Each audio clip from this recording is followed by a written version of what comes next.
قوت ہماری طاقت نہیں ہے، اللہ کی توفیق ہے کہ اللہ نے ہمیں دین کی سمجھ ہے، ورنہ اتنے پڑھے پڑھے لکھے ان کا دماغ، یعنی کہ بعض نارمل آدمی کا 8% 7% چلتا ہے، ان کا 20-25% چلتا ہے ان کا دماغ، لیکن پھر بھی میرے دوستوں ان کی سمجھ میں دین نہیں آ رہا، اللہ نہیں آ رہا۔ بڑے بڑے فلاسفر، بڑے بڑے سائنسدان، بڑے بڑے سائنٹسٹ، دنیا میں بڑے بڑے لوگ ہیں جن کے دماغ اتنا چلتا ہے، ہم تو کچھ چلاتے نہیں، لیکن پھر بھی اللہ نے ہمارے دماغ کمزور ہے، لیکن اللہ نے ایمان نصیب کیا، یہ اللہ کی توفیق ہے۔ ہاں،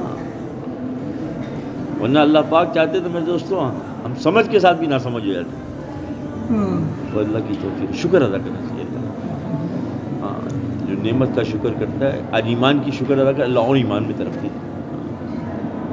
تو اللہ نے ایمان دیا، ایمان، اور ایمان وہ چیز ہے کہ دنیا میں بھی اللہ پاک اس کو چین سکون آرام دیں گے، اور مرنے کے بعد ہمیشہ ہمیشہ کامیابی دیں گے۔ یہ کامیابی ملک، مال، عہدہ، ڈگری اور بڑی بڑی چیزوں کے حاصل کرنے سے نہیں ملے گی، یہ تو کامیابی ایمان اور عمل سے ملے گی۔ جس کی زندگی میں ایمان ہوگا، جس کی زندگی میں عمل ہوگا، وہ کامیاب ہو جائے گا، اور جس کی زندگی سے ایمان عمل دور ہوگا، وہ زندگی اس کی ناکام ہوگی۔ اس لیے تمام انبیاء علیہ السلام، آدم علیہ السلام سے لے کر حضرت محمد صلی اللہ علیہ وسلم تک جتنے نبی آئے، سب نے ایک ہی محنت کی ہے، اور وہ کس چیز کی محنت کی ہے؟ ایمان کی۔ لا الہ الا اللہ ایمان کے بولے نا، کلمہ ایمان ہے،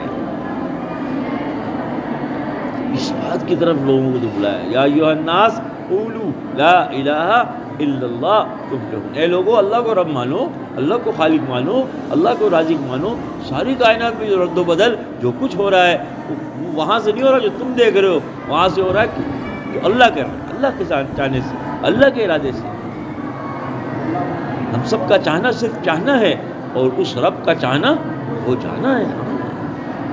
اللہ کو سب کچھ کرنے کے لیے کچھ کرنا نہیں پڑتا، تو کرنے کے لیے کچھ کرتے ہیں نا، اللہ کو سب کچھ کرنے کے لیے کچھ، اللہ کا ارادہ ہے، ہو جا وہ ہو جاتا ہے، کاف نون سے ملتا نہیں کون، اور وہ چیز وجود فیکون ہو جاتا ہے۔ زمین سے لے کے آسمان تک، ذرے سے لے کے پہاڑ تک، قطرے سے لے کے سمندر تک، اور چونٹی سے لے کے چبرئی تک، ساری مخلوق اللہ کے امر میں، اللہ کے حکم سے جکڑی ہوئی ہے۔ اللہ کا ہر چیز کام ہے، دیکھنا کام ہے، ساری کائنات کو دیکھنا ذرا برا فرق نہیں آتا، سب کی سننا ذرا برا سننے میں فرق نہیں آتا، سب کو دیکھنا دیکھنے میں فرق نہیں آتا، سب کی چاہتے اور حاجتیں کو سن رہے ہیں، اس کی پورا کر، کسی کی تھوڑی کرتے ہیں، کسی کی زیادہ، کسی کی نہیں بھی کرتے، لیکن کرنے والے کون ہیں؟ اللہ، سب کو روزی دیتے، کسی کو زیادہ دیتے، کسی کو نہیں دیتے، سارے اللہ کو، اللہ سب کو دیتے۔ تو ہمارا یہ ایمان بن جائے کہ جو ہوتا ہے کہاں سے ہوتا ہے بھائی؟ اللہ سے، اللہ سے ہوا ہے، اللہ سے ہو رہا ہے، اللہ ہی سے ہوگا۔ اس بات کو اپنے دلوں میں رچانا، بسانا، دل میں بسانا، یہ زبان کا بول دل کا اندر راسخ ہو جائے، اتر جائے، اس کی محنت ہے۔ ہاں، صاحب فرماتے تعلم الایمان ثم تعلم القرآن، کیا چیز، کیا سیکھا؟ ایمان سیکھا تھا، آج سب کچھ سیکھا ہے، ساری چیزیں ہمیں پتہ ہے، اگر ہمیں نہیں پتہ تو ایمان کیسے ملتا ہے، عمل کیسے زندگی میں حاصل ہوتا ہے۔ مسلمان کا ہاتھ پکڑے وہ کیوں آئے، اس کو پتہ ہی نہیں کیوں آئے، میں سچ بتا رہا ہوں۔ اب بازار میں چلے جاؤ اور لوگوں کو پوچھو ہم دنیا میں کیوں آئے، اکثر لوگوں کو نہیں پتہ ہم کیسے زندگی گزارنا ہے، ہمارا رب ہم سے کیا چاہتا ہے، جس نے ہمیں بنایا ہے، آنکھ دی، ہاتھ دیے، پیر دیا، دل دیا، دماغ دیا، صحت دی، جوانی دی، بیوی دیے، بچے دیے، اور باغات دیے، اور محلات دیے، اور کاروبار دیا، اور دکان، سب کچھ اللہ ہی کا دیا ہوا، جس کے بعد جو ہے تھوڑا ہے زیادہ ہے وہ کس نے دیا ہے؟ جس اللہ نے سب کچھ دیا، اس اللہ کے لیے ہم کیا کر رہے ہیں؟ اللہ کو چاہیے نہیں، اللہ کو ہماری عبادت کی ضرورت نہیں، عبادت کے فرشتے کافی ہیں، یہ دن رات کوئی رکوع میں، کوئی سجدے میں، کوئی قیام میں، ہر وقت، ہر عمل، ہر گھڑی اللہ پاک کی بات میں لگو۔ ہمیں کیوں بھیجا ہے؟ ہمیں تو یہ بھیجا ہے کہ ہم دنیا میں رہ کر اللہ کی معرفت کو خود بھی سمجھے، اوروں کو سمجھائیں۔ اللہ نے انسانوں کیوں بتایا وما خلقت الجن والانس الا ليعبدون، علماء فرماتے ہیں کہ جو لیعبدون ہے اصل اس کا جو مفہوم ہے وہ لیعرفون ہے، یعنی معرفت کے لیے، اللہ نے اپنی پہچان کے لیے. اب یہ سورج تو نہیں بتائے گا کہ اللہ رب ہے، کون بتائے گا؟ اللہ بتائے گا. وہ یہ سورج کو کس نے بنایا؟ کون بتائے گا؟ انسان بتائے گا. زمین سے غلے کون نکالتا ہے؟ کون بتائے؟ زمین ہی بتائے گی. عزت کون دیتا ہے؟ ذلت کون دیتا ہے؟ صحت کون دیتا ہے؟ بیماری کون دیتا ہے؟ نفع کون دیتا ہے؟ نقصان کون دیتا ہے؟ زندگی کون دیتا ہے؟ موت کون دیتا ہے؟ صبح ہوتی ہے، پھر دوپہر ہوتی ہے، کون لاتا ہے؟ سردی کون لاتا ہے؟ گرمی کون لاتا ہے؟ یہ سارے بول یہ انسانوں کو اس لیے دیے کہ یہ اللہ کی پہچان کریں. دن کو صبح نکلتا ہے، رات کو غروب ہوتا ہے، یہ کون کرتا ہے؟ تو یہ اللہ نے انسان کو اس لیے بنایا ہے کہ اللہ کی پہچان کرا سکے، اللہ کا تعارف کرائے. یہ اللہ کا تعارف ہے. سارے نبی کرتے تھے، کوئی نبی ایسا نہیں ہے جس نے اپنی قوم پر اللہ کی تعریف نہ کی، اللہ کی بڑائی بیان نہ کی، اللہ کی عظمت کو نہ بیان کیا، اللہ سے ہونے کو نہ بیان کیا. ہم بولتے ہیں نا اللہ خالق ہے، اللہ مالک ہے، رازق، زندگی اللہ دیتے موت. یہ سارے بول نبی بولتے تھے، اپنی قوم سے بولتے تھے. جہاں تم کامیابی سمجھ یہاں نہیں ہے. ان بتوں میں ضرورت ہماری پوری نہیں کر سکتے، ضرورت تو اللہ پوری کرتے ہیں. بچے یہ نہیں دیتے، بچے اللہ دیتے ہیں. صحت یہ نہیں دیتے، صحت اللہ دیتے ہیں. انہوں نے بت بنائے ہوئے تھے نا، کوئی بچے کا بت ہے، کوئی روزی کا بت، کوئی پانی کا بت. نبی اس بات کی دعوت دیتے.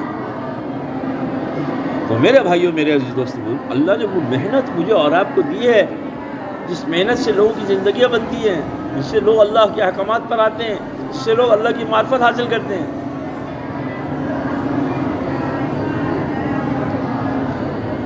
داؤد علیہ السلام سے اللہ نے کہا داؤد تمہارے بعد ایک نبی آئے گا جس کا نام احمد اور محمد ہوگا، سچے اور سردار ہوگا. بتانے کی ضرورت نہیں تھی اللہ کو، لیکن بتا رہے اللہ پاک کہ داؤد تمہارے بعد ایک نبی آئے گا جس کا نام احمد اور محمد ہو، وہ سچے اور سردار ہوں گے. خطائیں کرنے سے پہلے ہم نے معاف کر دی، نہ کبھی ہم ان سے ناراض ہوں گے، نہ وہ کبھی ہمیں ناراض کریں. اور بتاؤ داؤد اس کی امت میری رحمت سے ناراض ہے. وہ فرض دیا جو نبیوں کو دیتا ہے، وہ نفل دیا جو نبیوں کو دیتا ہے. اور کل قیامت میں داؤد اس کے چہرے ایسے روشن چمکدار ہوں جیسے نبیوں کو. بتا رہے ہیں کہ ایسی امت میری آنے والی ہے جو میری بڑائی بیان کرے گی، میری عظمت بیان کرے گی. مخلوق کی بندگی سے لگا نکال کے کس کی بندگی میں لائے گی؟ اللہ کی بندگی. مال سے ہٹا کر اعمال کی طرف لائے گی، زندگی سے ہٹا کر موت کی طرف لائے گی، اور دنیا سے ہٹا کر کس کی طرف لائے گی؟ موت کی طرف. یہ محنت اللہ پاک جو نبی کو دیتے تھے اللہ نے ہمیں. آج ہمیں اس کام کی قدر نہیں ہے. ایک آدمی کو ہیرا دے دے اور وہ اس کی قدر نہ کرے تو کہے گا پاگل ہے. آج ہمیں دعوت والا کام ہیرے سے بھی زیادہ قیمتی جو اللہ نے مجھے اور آپ. جو اس ہیرے کی قیمت کو جانے گا اس کا سارا جان سارا مال اس دین پہ لگے گا. صحابہ کے سمجھ میں آ گیا تھا، پوری زندگی اس کام پہ لگا دی. جو مال تھا، جو جان تھی، جو زندگی تھی، سب کچھ اس کام پہ لگا. ہم کیوں نہیں لگا رہے؟ ہم کیوں نہیں نکال رہے؟ ہم کیوں نہیں اس کام کو اپنا مقصد بنا رہے؟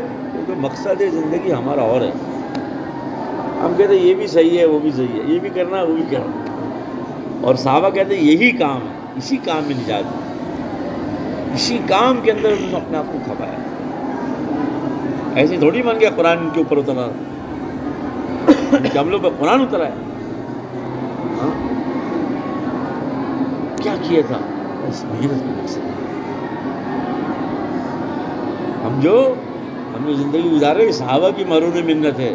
ہاں، صحابہ کی قربانی ہے جو ہم زندگی ایمان والی گزار رہے ہیں.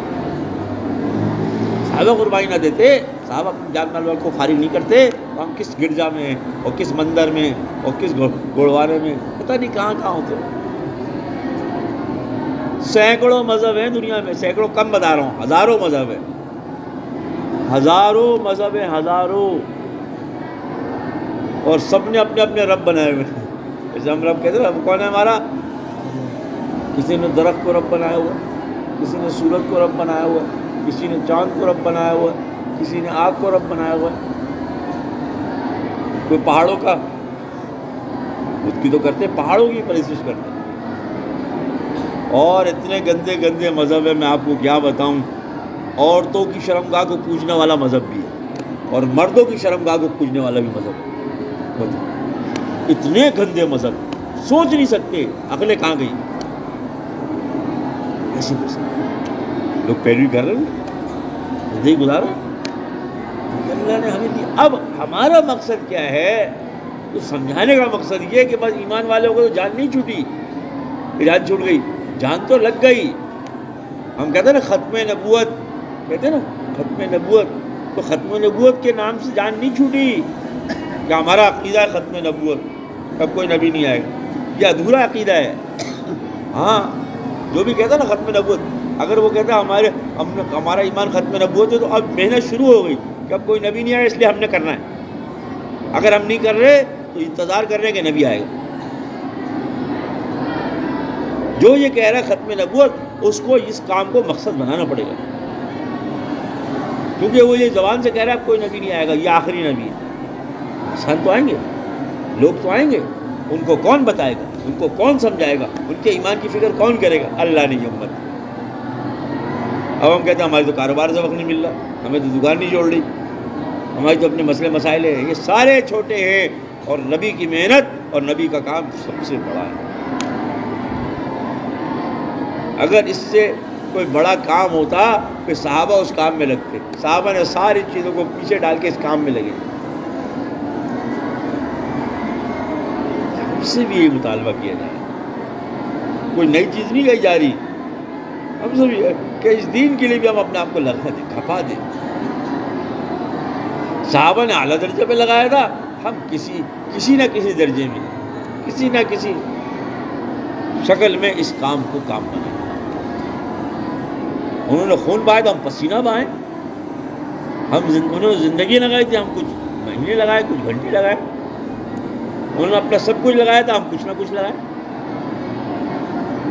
انہوں نے اپنا ہر چیز کو اس دین پہ قربان کر دیا تھا, ہم بھی کچھ قربان کریں اس دین پہ.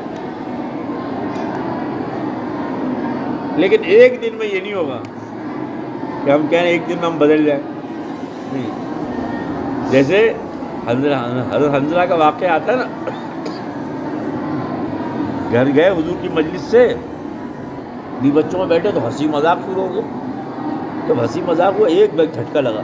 حضور کی مجلس میں ہوتے ہیں تو بالکل ایسی کیفیت ہوتی ہے کہ خبر موت جنت جہنم بالکل ہمارے سامنے ہوتی ہے. اس وقت ہمیں دنیا بالکل یاد نہیں آتی, ہم متوجہ. لیکن گھر میں آئے تو وہ کیفیت چلی گئی. اب ہنسی مذاق ہو رہا, اور وہ کیفیت ہم کیا گئے, بھول گئے. یہ سوچ کے باہر نکل پڑے, حنظلہ تو منافق ہو گیا, حنظلہ تو منافق ہو گیا. کہ وہاں کچھ ہو رہا تھا, یہاں کچھ ہو رہا. ابو بکر کے پاس گیا, عمر کے پاس گیا, وہ بھی لے گئے حضور کی خدمت. تو حضور سے جب کہا تو حضور صلی اللہ علیہ وسلم نے کہا, حنظلہ یہ بات ٹھیک ہے, اصل تو یہی ہے, اس پہ ہی آنا ہے. لیکن حنظلہ یہ بات ایک دن میں نہیں آئی, گاہے. اصل میں کیا فرمایا, گاہے گاہے گاہے. تو ہمارے حضرات بھی کہتے اصل تو مقصود صحابہ کی ہے, سب لگ جائے, سارا جان لگ جائے, سارا مال لگ جائے, ساری جوانی لگ جائے, ساری زندگی لگ جائے, سارا مال لگ جائے, سارا جان لگ جائے. لیکن ایک دن میں تو جذبہ بنے گا. آنا تو وہی ہے, آنا تو وہی ہے, لیکن جب تک نہیں جا رہے, لمبے زندگی کو نہیں لگا پا رہے, تھوڑا تھوڑا لگائیں. کم 4 مہینے لگا کے اس کام کو سیکھیں اور مقصد بنائیں. 1 نمبر پہ اس کام کو رکھیں, اور پھر سارے کام کو دونوں کر دیں. جب تک نکلیں گے نہیں, بات سمجھ میں نہیں آئے. اور جب نکلے گا, جب اللہ پاک کھولیں گے. ایک دفعہ نکلنے میں بھی نہیں کھولیں گے, ایک دفعہ نکل گیا تو سارے کام کھل گیا. نہیں, بار بار نکلنا پڑے گا. جیسے صحابہ نے ساری زندگی ہمیں بھی لگانا پڑے گا. اس کے لیے بھائی اجتماع ہوا ہمارے سامنے, بہت سارے لوگوں نے ارادے کیے, عزم کیا. اب ایسی محنت ہو جائے کہ ہمارے یہاں سے چلے 3 چلے کی جماعت. کچھ ساتھی تیار ہے, اگر تھوڑی سی زور لگ جائے, تھوڑی سی بات چل جائے, کوئی کچے پچی نیت لے کر آئیں, اللہ دیکھو ہمارے کرنے سے نہیں ہوگا, اللہ کے کرنا. ٹھیک ہے, ہم اس کام میں لگے, اور ایک اللہ کام میں, جو اللہ کام میں لگتا ہے اللہ اس کے کام میں. ہم یہ چاہتے ہیں اللہ ہمارے کام میں لگ جائے, تو نیت کریں, ارادے کریں کہ اللہ تیرے دین کا یہ کام ہے, تیرے دین کی محنت ہے, اس کے لیے میرا جان, میرا مال, میرا وقت کام پہ لگا. چلیے بتاؤ بھائی.